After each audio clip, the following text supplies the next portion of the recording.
প্রতিষ্ঠাতা বাবা জামশেদ বিশ্বাস সুরেশ্বরী কেবলা কাবার প্রাণ প্রিয় ধন সুরেশ্বর দরবার শরীফের তরিকতের মূল ধারা, প্রধান ধারা বাবা জালাল নুরি কেবলা কাবা সম্পর্কে আমার ছোট ভাই আলোচনা করে গেলেন। আলোচনা সংক্ষিপ্ত হবে। এখন আলোচনা করার জন্য আমি বিনীতভাবে অনুরোধ করছি আমার বড় ভাই শাস্ত্রী দিদার নুরিয়া সুরেশ্বরী হুজুরকে।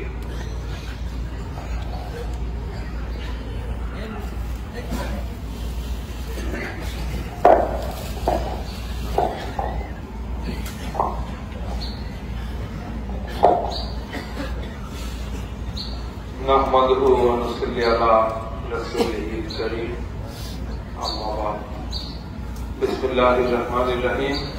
প্রিয় হাজিরিন, আমরা সবাই জানি আজকে সেই পবিত্র 25শে ফাল্গুন। এমনি দিনে 1406 বাংলা সনের আজ থেকে 2 যুগ পূর্বে এমনি দিনে আমাদের সকলের প্রাণের চেয়ে প্রিয়, প্রাণের স্পন্দন, হাজারো লক্ষ আশিকের হৃদয়ের স্পন্দন, নয়নের মণি, কলিজার টুকরা হযরত বাবা জালাল নুরি কেবলা কাবা তার দেহের সীমাবদ্ধতাকে অতিক্রম করে আপন মুর্শিদের সাথে আরো বেশি বিলীন হয়ে গিয়েছিলেন। এই জন্যই আউলিয়া আউলিয়াদের লোকচক্ষুর আড়াল হয়ে যাওয়াকে আমরা পুরুষ বলি, অর্থাৎ পুরুষ শব্দের অর্থ মহামিলন। এমনি দিনে বাবা জালাল নুরি বাবা জানু বাবার সাথে আরো বেশি একাত্ম হয়ে চিরকালীন একাত্ম হয়ে গিয়েছেন। সেই মহামিলনের পবিত্র দিন, পবিত্র ক্ষণে আমরা এখন দাঁড়িয়ে আছি।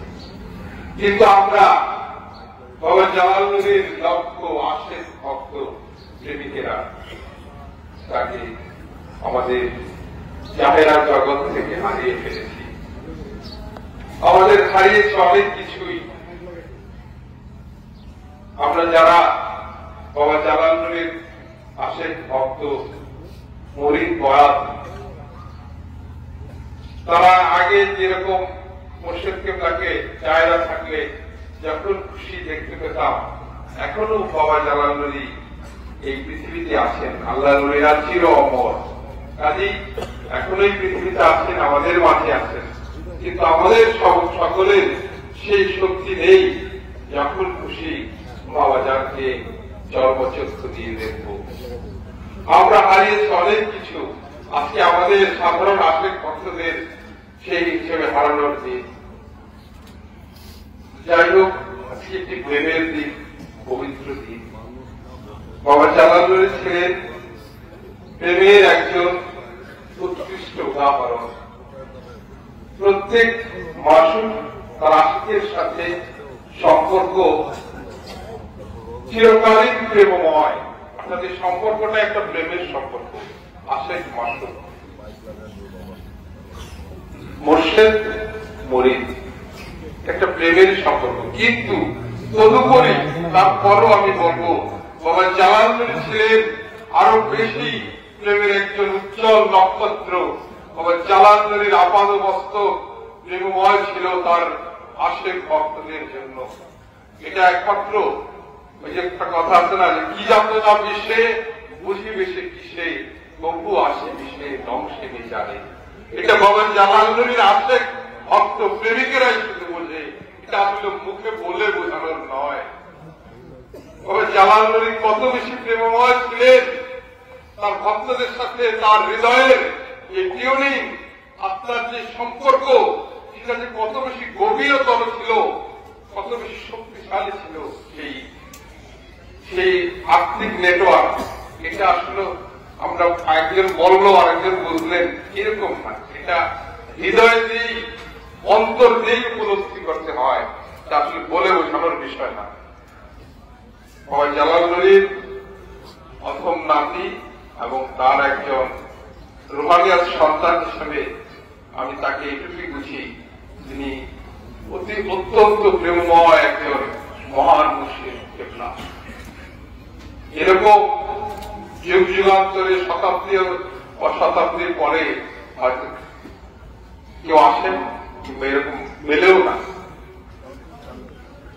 যাই হোক, আমাদের পরম সৌভাগ্য আমরা যারা বাবা জালালউদ্দিনকে জন্মচক্ষু দিয়ে দেখেছি, বাবা জালালউদ্দিনকে শরীর দিয়ে সশরীরে ভক্তি করতে পেরেছি, আর যারা সেই সময়ের জন্মায়নি, আজকের প্রজন্ম যারা বাবা জালালউদ্দিনকে যারা দেখার সৌভাগ্য হয়নি, তাদের জন্য বলবো বাবা জালালউদ্দিনের প্রতি আপনার শ্রদ্ধা, আপনার ভক্তি, আপনার প্রেম তিনি সকল সময় গ্রহণ করছেন, সকল সময় সেটা রিসিভ করতে পারছেন, কারণ আল্লাহ রলিগণ চির অমর এবং তিনি অত্যন্ত প্রেমময় মুর্শিদ। আমি আলোচনা দীর্ঘায়িত করব না। এখানে বাবা জালালউদ্দিন কিবলা কাবার জিসমিয়াত আওলাদগণ আছেন, আপনারা যারা রোহানিয়ার সন্তানগণ আছেন, আপনারা সেই সার গল্প আলোচনা শুনবেন, আমরা সবাই শুনব। আসলে এটা একটা উপলব্ধির দিন, ভালোবাসার দিন, আবেগের দিন, প্রেমের দিন। এখানে কথা বলে সব ভাষা বোঝানো যায় না। ধন্যবাদ সবাইকে। আসসালামু আলাইকুম।